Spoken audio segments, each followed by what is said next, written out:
Hello, this is Gary Hart, and I'm demanding that you listen to InYourHeadOnline.com, or I'll send a kabuki to your house and blow your ass green. Okay, and we're back, and we are joined on the phone by Dewey Robertson, author of Bang Your Head. Welcome to the show. Thank you very much. Joe, it is. The book is Bang Your Head. Oh, and you? I'm Jack. I know you as Neil, but I'm going to call you Jack. Yeah, that's all right. Is that all right? Yeah, that's fine. You're breaking kayfabe. Okay. That's all right. So, how are you doing today? Doing very well, Jack. The books are going crazy selling and doing interviews. Cool. You know me, I think you know me, Jack, as The Missing Link. Right. Most of our fans would know you best as The Missing Link. Have you read the book, Jack? Yeah, I got it, but I got it kind of late because I ordered it offline and it came a little late. So I've read some of it and I haven't read it all yet. Well, it talks about Dewey Robertson, Canadian heavyweight champion, then turned into The Missing Link. Mm-hmm. Dewey Robertson wrestled for 22 years, and then became a champion. And then, of course, Crusader. There's a lot in the book that is going to give you a whole 44 years of wrestling and 13 years recovering while writing this book. Yeah, I read about that you started off as a Crusader. Well, you started off as your name, Dewey Robertson, and then you became the Crusader, and you wrestled under a mask for a while, which I wasn't aware of. Yeah, that's right, for a few years, and Billy Red Lions and myself became champions of in NWA Canadian Tag Team Champions. And then I decided to go on the road, and when I went on the road, they running a tournament for the Canadian Championship, and that became available for me, and I became that. Then went on the road with that championship, and then I became The Missing Link. I could tell you all this on the air, but I think it's more interesting if you read I had an interviewer the other day who said, I can't believe there were 30 territories and you visited most of them. Right.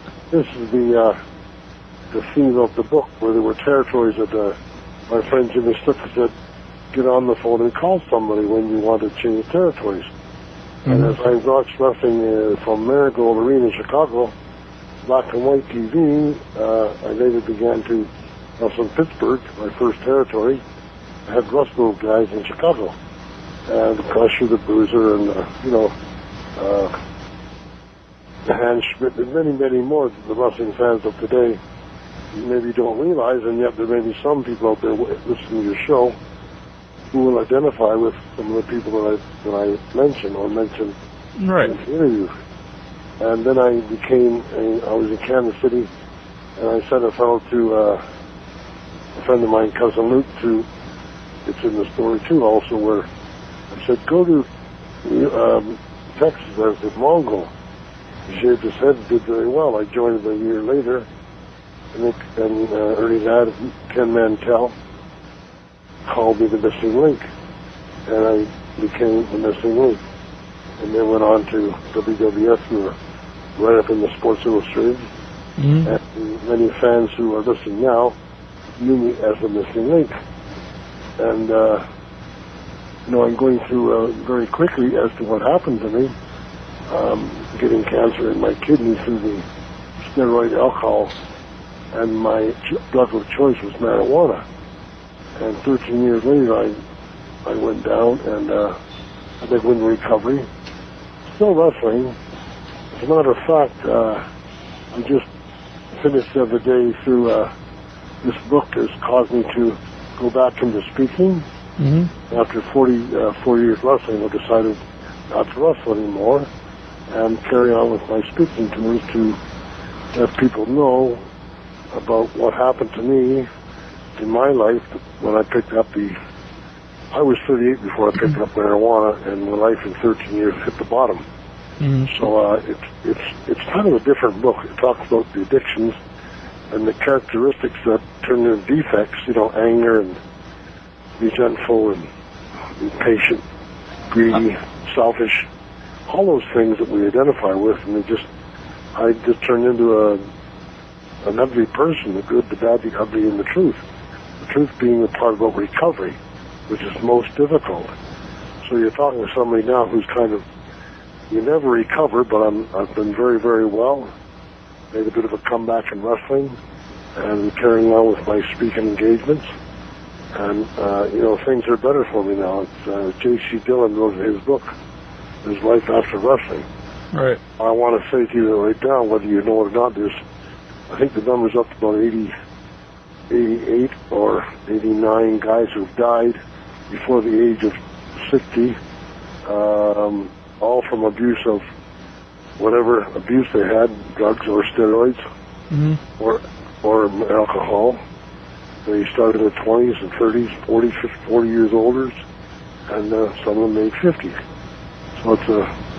Are you aware of the new wellness policy in WWE where they're trying to do drug testing? I'm aware of their publicity. Right. Do you think Yeah, so do you think it'll be legitimate? And, if they do it, do you think it's something that wrestling really needs? I think all sports entertainment needs that. Mm-hmm. I think the Olympic Games need that. Do you think it'll happen? Well, they talked about it every few years. I don't... a lot of the stuff, too, I don't know if they can even test for certain things, different growth hormones and things. They talk about it, but they don't do it, do they? No. One of the guys that talked the talk was made it to the Hall of Fame in Albany, New York, but he wasn't able to go. It was Ric Flair. He talked the talk, he walked the walk. He didn't handle his finances very well. He's in trouble now. Mm-hmm. The world knows that from his website. But he talked the talk, but didn't walk the walk. Ric Flair is a guy that didn't become an alcoholic, never used drugs or steroids. I have to call him a trooper. He wasn't able to make the Hall of Fame to get his ring this year in Albany, in Amsterdam. But there's a beautiful ring there sitting for him someday when he doesn't have to wrestle for WWE because he needs money. Mm-hmm. He will go and get his ring. This Hall of Fame has been there it's coming up for its 7th year next year. And the hall itself is a 3-story building full of things from the past. Now, I'm talking to some fans from, I believe, New England area or Massachusetts, and it's not far away from them. Right. And sooner or later, they'll get there, and they'll see there's a real Hall of Fame for the wrestlers of the past and the present, and the people that made wrestling where it is today. Right. There's a lot of people are really into seeing a lot of the legends from the past. There's a lot of the fan fest and stuff going on now, like a Capital Legends fan fest coming up in August. Do you get a lot of fans who remember you from the past and talk to you about missing how wrestling used to be? More than I ever thought. I can't believe for the last 4 years going to these WrestleFests and WrestleCons, and I think people coming up and remember me as Dewey Robertson when I was in Louisiana or when I was in Montreal or where I would be up west, and then remember me as Missy Link. Mm-hmm. I can't believe there's that many fans. I sat one day with Harley Race and said, where did all these photographs come from? Because we never saw them before. But the wrestling was sort of, they called the legends. Well, there were many legends before we were on board. But we are called the legends now. That came on board in the 80s and the 60s and the 70s, especially the 80s. Yeah. And we're reaping the benefits of the fans that really appreciated us. And, we're very thankful. It helped me go ahead and decide to write a book on my life, talking about my addictions that didn't start till 38. The good life, the bad, the ugly, and the truth. And it's a book that's it's becoming very popular, really selling very well. And it'll probably be the first book, but I don't believe it'll be the last book, that someone comes forward and talks about the addictions of steroids, drugs, and alcohol that are in sports entertainment, or many, many things in the entertainment world. Do you think the steroids and the drug use, do you think that's something that the promoters and the bookers kind of push on the wrestlers, or is it something that the guys do on their own? the guys do it on their own. The bookers, or I'm sorry, the promoters, they don't care. They don't care at all for the wrestler. They have a code that they are there to make money, and that's all. That doesn't mean to say there weren't some good promoters. Mm-hmm. The promoters before the wrestlers took over wrestling promotion were businessmen, and they took care of the wrestlers a lot better than what the promoters now do. But there aren't that many promoters out there right now because wrestling's only kind of one company. There's a lot of independent groups that really don't know what they're doing. At the same time, the company that now tells about testing for drugs and alcohol and steroids, no, I don't believe that's happening. When you see the guys on the TV with all those muscles, right, they only come from one thing. Yeah. Steroids. Like you said in your book, you mentioned a lot of the territories you wrestled for, like Bob Geigel and Bill Watts and the Von Erichs and everything. Do you think it would be harder now not to like burn out on TV like a character like you or Kamal or Abdul the Butcher, where you couldn't really move around to all the different territories? Because if you were on TV now, you'd be on TV like twice a week for the same promotion. Yes, that's an interesting thought. The company that runs now, WWE, has the same characters every week after week, and it's like one of those afternoon shows that are on day after day. Right. The same old characters with different lines. They don't invite. The NWA had a wrestling championship that was kind of worldwide, and this was only a championship belt that it really doesn't mean much to anybody that's not in their company. So it's not a very important belt anymore. They've gone to such weird antics as you sometimes. I tune into the show to see what's happening, and I, like many other people, turn it off very fast. It's not a family show anymore. I very sort of say that because Vince McMahon himself, as he wrote good things in his book, my book about him, mm-hmm. has taken wrestling to a higher level. But the way he runs his shows now, I leave the up to you as to make your mind up whether you like it or not, or approve of, or even if you think they drug test or not. I think they should, but that's up to the promoter. Mm-hmm. You mentioned in your book, you look back and at the time you were, you thought it was a mistake that you left WWE so early. What really led? What led to you leaving WWF? They took away my manager. They took away my valet mm-hmm. at that time, and the missing link was a non-speaking and non-connecting with the people.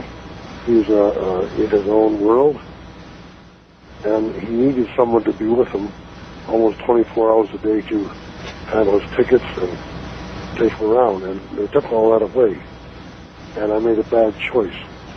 I wouldn't have made that choice if I hadn't been so deep into the alcohol and marijuana. Mm-hmm. The alcohol led me from thinking, I wasn't a big drinker, not that I didn't like getting drunk in my life, but I said I drank 3 beers when I drank, and when I ended up after 13 years, I would drink 15 bottles of beer, 26 of whiskey, and 2 bottles of wine every day. My marijuana started at 5:30 in the morning till late the next night. And my drug of choice was marijuana. Not to say that I didn't try other drugs, but that was my drug of choice. Mm-hmm. Because that happened to me, marijuana and the steroids and the alcohol, I had a kidney out 13 years ago, and now I have cancer back again. It's stable right now, and I'm not sure how long I'll be around. But my logo is "Don't give up on tomorrow," and I have to keep fighting it every day. I was a speaker for 4 years, and I have a speaking life coming up again, where I talk about my life and many, many experiences that I've had that are in the book. Hockey, and the professional hockey player and golfer, and many other things in my life as you read the book. We got a fan here in our chat room. Sorry to interrupt you. Old school fan. He just wanted to know if you ever saw a match turn into a shoot. Yes, many, many. If I'm not mistaken, they told me Hulk Hogan had his leg broken when he first began because of his attitude. Right. So there's many people. There's one of my tougher opponents was this Manny Fernandez, which I saw last week at the Colorado Alley, and the Hall of Fame in Amsterdam. The animosity's gone. There's no money involved. There's no main event or any part of the card. So when you go there to meet these guys, it's on a friendly basis. But there's a lot of guys that used to get hurt by other guys that had resentments or whatever problems they had. It's, I think there's a page there that has my many, many injuries. Yeah, it's right near the beginning of the book. Yeah, quite a lot of injuries. Yeah, it's like a full picture, and it tells all your injuries. Yes. Also, something you mentioned in your book was, a lot of people ask you if you ever wrestled Hulk Hogan, and you used to tell them you wrestled Hogan before he was in WWF. Did you ever see him becoming, as big as he did? Did you think he was going to become, the phenomenon he did, Hulk Hogan, Hulkmania? Most people don't see those things. They happen overnight. And the people that made Hulk Hogan, they knew it would happen. And it took them a while to make him. When he got made, he's probably, the whole world knows Hulk Hogan. The whole world knows Hulk Hogan. They might not know other people, but they know him. Mm-hmm. And he was there at the right time, and he was very impressive. He worked very hard. As they said, he wasn't the best wrestler in the world, but he worked very hard, and it was a hard job to hold on to, and he did very well. He's a trooper. So they're a good player. They're both troopers. They worked very hard at what they've done. Yeah, definitely. Hulk Hogan actually said he wished he was back in the 80s now, when that climb was very important to him. He's having good times. Yeah. Now I'm not sure what he does. Yeah, I think they've actually talked that he might be coming back soon, for another match. Well, the odd match is okay, but his time is, he's finished his wrestling career. Yeah. I don't know what he's doing with it now. There is a life after wrestling. Right. I'm an author now. I'm working on my second book, and the speaking engagements. What's the second book going to be about? The first book is about the character defects and with the side effects of what these steroids, alcohol, and drugs do to you. Mm-hmm. They make you very angry. They make you very violent. You heard of violent rage, You take away your responsibility, and you become very resentful. They create anxiety, and one of the worst things that happened to me was depression. And the depression kept me in a suicidal state for the whole 13 years. And, you have fear, shame, and guilt. I became impatient, intolerant, using cigarette. Now, when you put down your addiction, these things don't go away the next day. These things still stay. And it's a very hard job in order to get rid of those and how to get your feet back on the ground rather than living in this vacuum or this void way of life, or they call it insanity sometimes. But you're actually frozen in time when you're taking on some kind of addiction. There's more than those two. There's many, many addictions. So now I'm writing a book on how to get rid of those and what it takes to get rid of those addictions. I didn't know that I was going to do that. My son 4 years ago said, he said to me when I said about suicide, well, I tell the girls, my granddaughters. That stopped me. And the other thing is, he said, Dad, you read another book. I had no idea until this one was almost finished. Almost finished. When I said to myself, I know what I have to write the second book about. And I don't mean to talk about the second book because the first book is very, very important to read. Right. That people identify with whatever their problem in life is. And then I'm writing now about the second book as how hard it is to get rid of these addictions. I don't think I'm going ahead of myself. I might be, but this is what's happening in my life now. And I spoke for 4 years in schools and group homes and prisons and churches back in early 91 to 94. And that's happening again now. I have many, many interviews, and I'm going out there and started speaking. The mayor in this Hamilton I live in and the assistant vice mayor are honoring me in October in Hamilton, Ontario, and they've set up some speaking engagements that are very important to me and to the people that I speak to. Interesting. How the wheel goes round. Interesting. You mentioned your book earlier.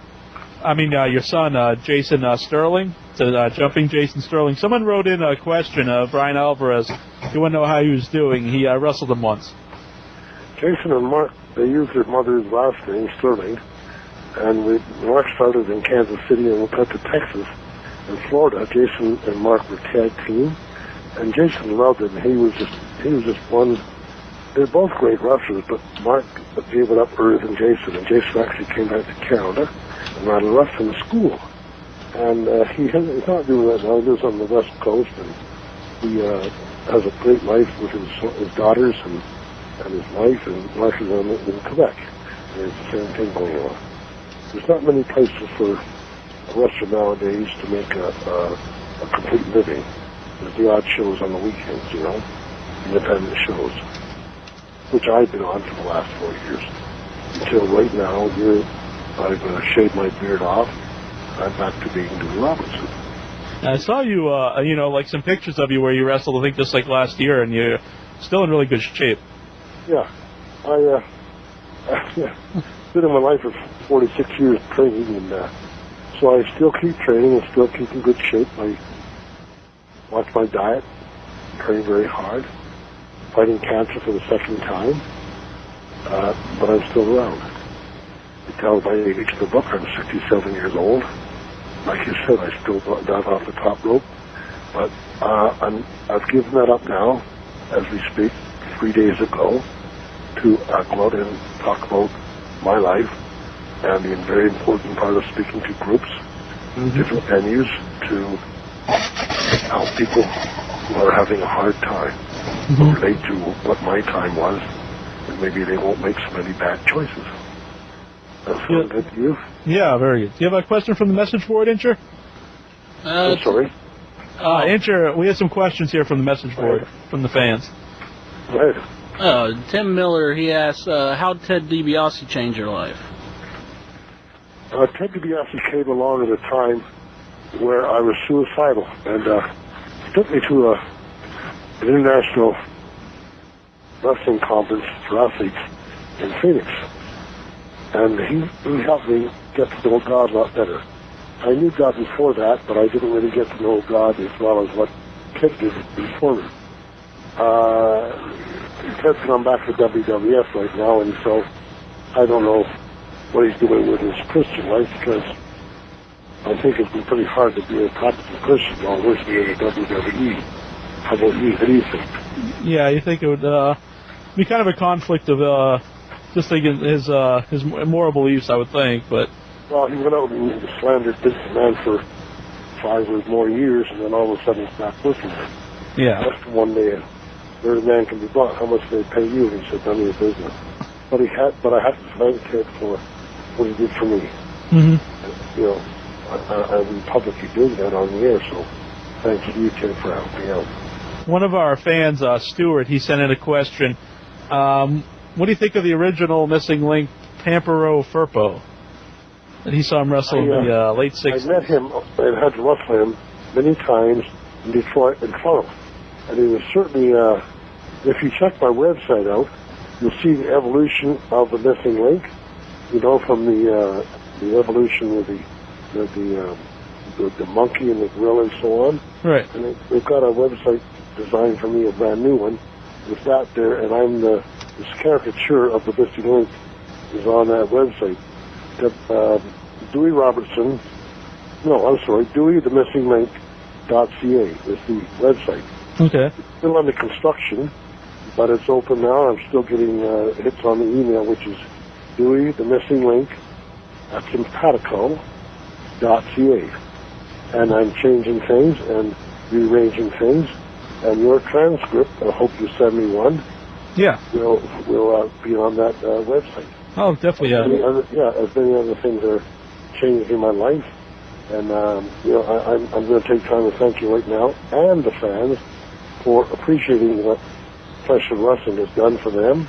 And I want to thank the fans for their continuing interest, which makes my life full of gratitude that I can go there and speak or help or do interviews and build this website to put my hands, rather than on marijuana or alcohol, put my hands on something responsible, which is what I went away from when I picked up on addictions. I took my responsibility out of my life. Before that, I was 38 years. I was a hockey player, a golfer, many, many things in the book. And then when somebody offered me a joint at 38 years old, 13 years later, my life went right to the bottom. And it took 13 years to write the book. It was probably the most difficult match of my life, recovery and writing this book. The day it finished, everything started to get better and better. And it's been 2 years now. First year was editing and selling the book. And then the publisher said, we're going to put it out next spring.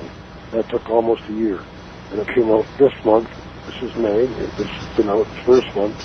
And sales are really going very well. And, I didn't smile or laugh or anything for 13 years. A continual suicide, poor me, all that kind of stuff. Lots of crying, lots of no picking up alcohol, lots of going back to marijuana every 3 or 6 months. And that's past in my life now, and I'm one of the ones that are lucky to get by. There's over 88 guys who have died that never made the age of 60. They started at 21 and up to in their 20s, their 30s, 40s, and some of them went to their 50s. But 88 guys have died from some kind of addiction, and usually taking up suicide. Mm-hmm. That's amazing. All through drugs, steroids, and alcohol. Well, tell everybody you can get the book at crowbarpress.com. You can also get it at amazon.com. Know any other websites you can get it? Maybe you get all your bookstores as well? It's also in the stores, too. Right. It's also in the stores. Yeah. What about on my website? It costs a lot for postage, but if anybody wants one, are willing to pay the postage, and they want an autograph one, then it's on my website. Oh, that'd be excellent. That's a $20 book in USA. Yeah. Well, thank you for coming on. Really appreciate you being on this week. Good luck in you'll be sending me a transcript, and I also want to hear in your transcript some of the comments about this interview from some of the fans. All right. That's important. Anything you could put in there about the book that would help me. Oh, definitely. I want to thank you and the fans as I think of where your program goes and where I've been and those places where your television or your radio program goes. Mm-hmm. I want to thank all of you very much from the bottom of my heart. And I hope to get back in your area, wherever you're from, again, in a speaking venue. Oh, definitely. We have listeners actually all over the world. We got people in New Zealand, Australia, England, Canada, U.S. I did an interview for Australia. I know I'm going there. Oh, cool. Okay. Thank you very much. Thanks a lot. Bye. Well, yeah, good luck, man. Don't give up on tomorrow. We won't. Bye-bye. Bye.